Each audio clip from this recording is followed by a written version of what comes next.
Hi everyone, how are you doing? I'm just checking in with you and just connecting with our different thoughts and feelings around all of the stuff with the COVID-19 and coronavirus.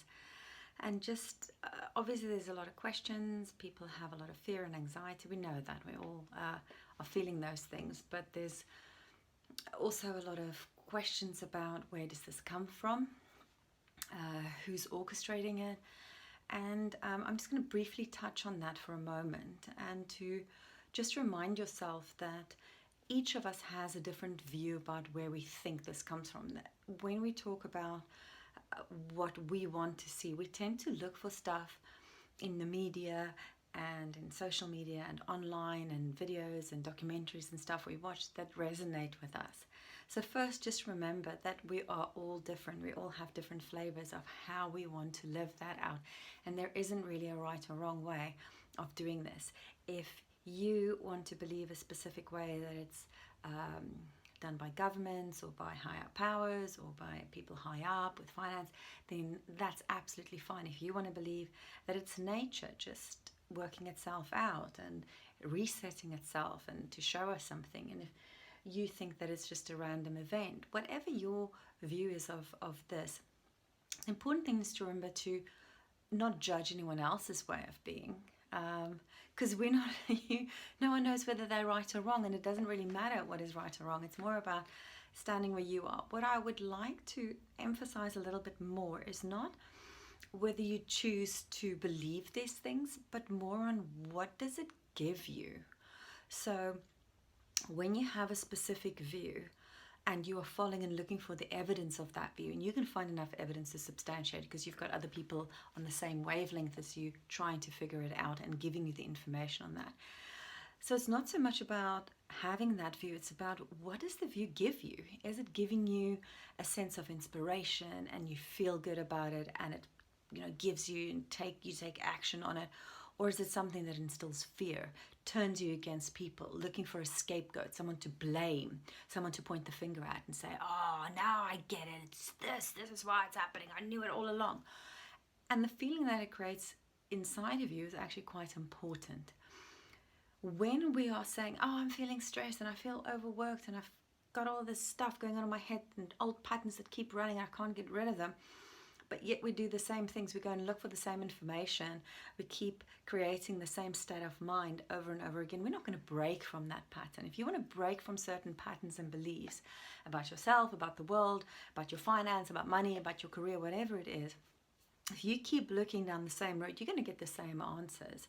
So sometimes just ask yourself, if what I'm reading right now, I love to get into the numbers of stuff. It's my analytical brain. So what's happening in this country? How many deaths does they have? And I get this swept up in this whole chaos of the numbers. And I'm sure a lot of analytical people love figuring out who did what and when did it happen, how many days, and so my brain rattles on. But ultimately, where am I going with that? So I know now, okay, a lot of people are dying. I know now that these countries have got it. And does it give me a sense of peace? Well, it gives me maybe a bit of, I know what's going on, but does it give me a sense of peace? Not really. So what am I doing chasing these numbers? I'm trying to distract myself. I'm using the time on the internet in a different way, looking for, searching. Instead of actually doing something beneficial, doing something good, why don't I just go and paint? Or I'm very creative, so I love doing art. And instead of doing the art and stuff, I go and snoop all the numbers. But for someone else, it might be going down the conspiracy theory track, looking at all the documentaries. Who's doing it? Are we actually ill because of radiation?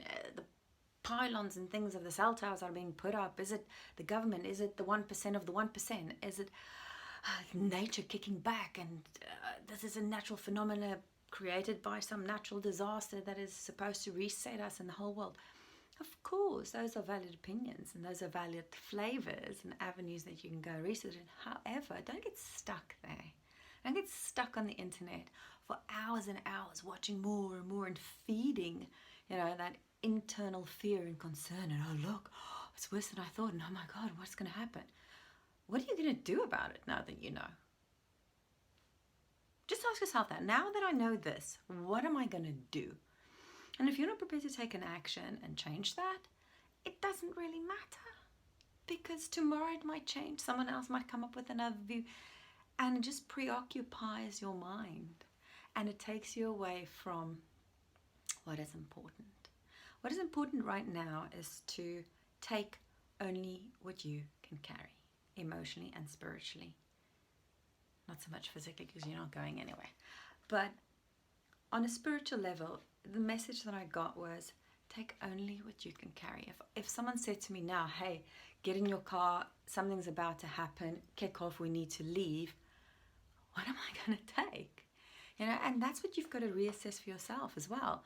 When you go into the next phase now of our spiritual growth and our rebirth and the resetting, how are we going to move forward? With what baggage am I taking with me? Am I still taking my issues with my relationship? Am I still taking my issues with money or with kids or with education or with what I think about myself, whether I'm smart or not smart or good or pretty or ugly, or what am I taking with me? What is holding me back? And if I'm only allowed to take a little bundle of stuff, am I going to put the ugly stuff in there? Or am I going to put my best memories, my favorite things, the things that I love?